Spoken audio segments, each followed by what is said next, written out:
Now you've gotten out of an abusive relationship with a narcissistic person. Congratulations. That's step number 1. Now it's time to take your life back. That's step number... No, actually, that's not any of the steps. At least not any of the steps that I work with people on. Besides, what is back there that you really want to take with you anyways? I challenge you, instead of wanting to take your life back, how about we work together to take your life forward? My name is Kevin, and this is The Royal We. I am available for one-on-one appointments. Down in the description box, you'll find access to my calendar where you can schedule some time with me. And this Sunday, I'm teaching an online class. For those of you who missed my live presentation in St. Louis, this is your opportunity to get that same presentation from the comfort of your own couch, your patio, wherever. Now, we're talking about how to take your life back. Why you would want to take your life back. What's this question all about? This is something that pops up on my YouTube comment feed sometimes. I get this question popping up on my Instagram, which, by the way, if you're not following me on Instagram, you should, at Join the Royal We. And I resonate with this question because I've been there.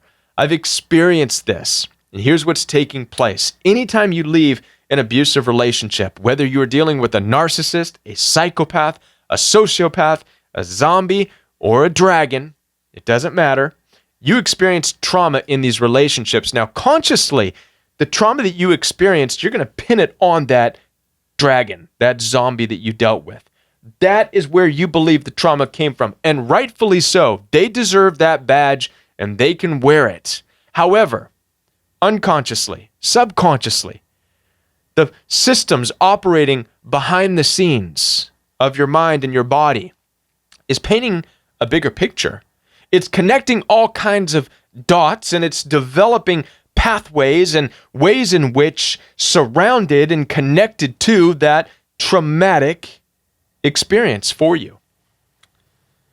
Let me give you an analogy of where else you might experience something similar to this. Let's say you are out on your favorite hiking trail, and you're walking down that trail, and suddenly from behind a tree pops out this gigantic bear. Roar! Right? You enter fight or flight, or freeze, rather, which is a normal response in that situation. And you pee your pants, you lose your faculties, and you scream. And then you run. That's a traumatizing experience. And now the focal point of that traumatic experience, meaning your conscious awareness of that experience, would be that of the bear that jumped out of the tree and scared you. Right? However, subconsciously, unconsciously, things are going to be connecting all kinds of dots for you, and you may notice that you don't even want to go near that path that you were on. Right? In fact, you may not even want to drive by the forest that the path is on. This makes sense. This is the change and the transformation taking place by the behind-the-scenes workings of your unconscious, subconscious discernment, defensive, protective mechanisms. It's changing you. It's transforming you. It's not just about the specific thing that caused the trauma. It's a bigger picture that's being put together by your natural transformation defenses, if you will. I'm going to give you another example of where I've experienced this. When I was in high school, I loved to eat Taco Bell. How many of you haven't liked yourself a Taco Bell Del nacho burrito, right? Whatever, right? I had one of those when I was in high school, and let me just tell you, it was a bad, traumatizing experience. I had a bad burrito. It was traumatizing. I'm not going to get into details, but let me just tell you this, that for a long while, even though that one burrito is what traumatized me, I couldn't even eat anything off the menu. I couldn't get anything on the menu for a long time. In fact, I didn't even want to go buy Taco Bell.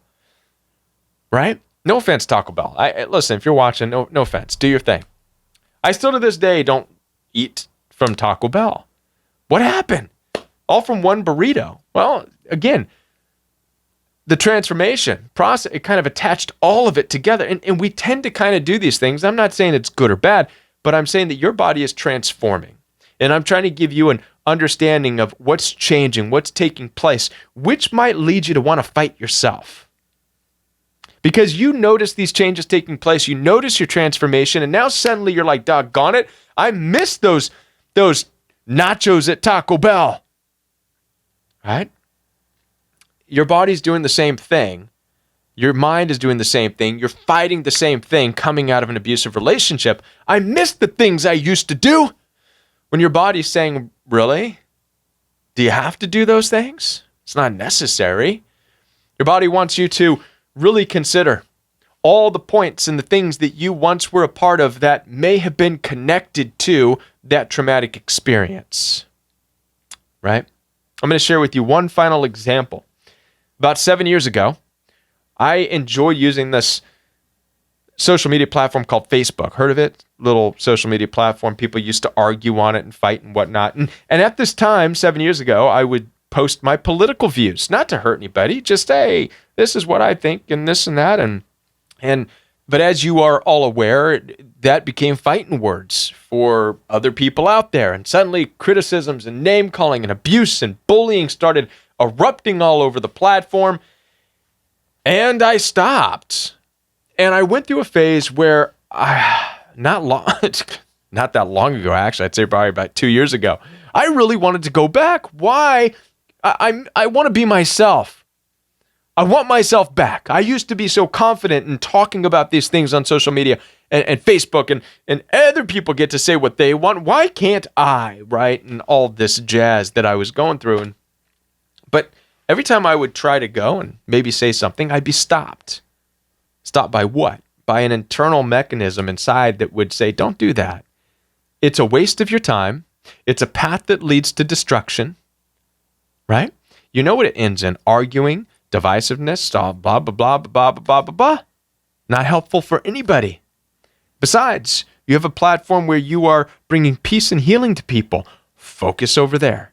This is what it looks like when you stop trying to take your life back and you start trying to take your life forward.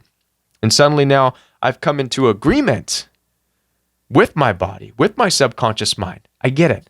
The transformation had to take place. I did have to shed these things. I've had to let go of these things that I used to like because it wasn't really serving me. And the same is true for you. A lot of the things that you're fighting, I want my life back. A lot of those things are being shed because they don't serve you. They never really did. All they did was connect you on a pathway to possible destruction. And maybe you want to fight against that, saying it's not true. Just because that one burrito ruined it for me doesn't mean I can't eat the nachos and the tacos and the chalupas. Those chalupas were good. Actually, Taco Bell used to have something called a chilito in California. They stopped at, but here in St. Louis, they have the chilito. Anyways, you don't want to hear about chilitos. You want to hear about taking your life forward. I want this message to resonate with those of you who are wanting to take your life back. I want to help you take your life forward. If this message isn't enough to help you to understand this, then schedule some time with me. Down in the description box, you'll find access to my calendar, telephone calls, FaceTime, WhatsApp, video calls. It's all available for you. Sunday's online class. Register now. The links are down below, and I'll be back with more videos for you right here on The Royal We.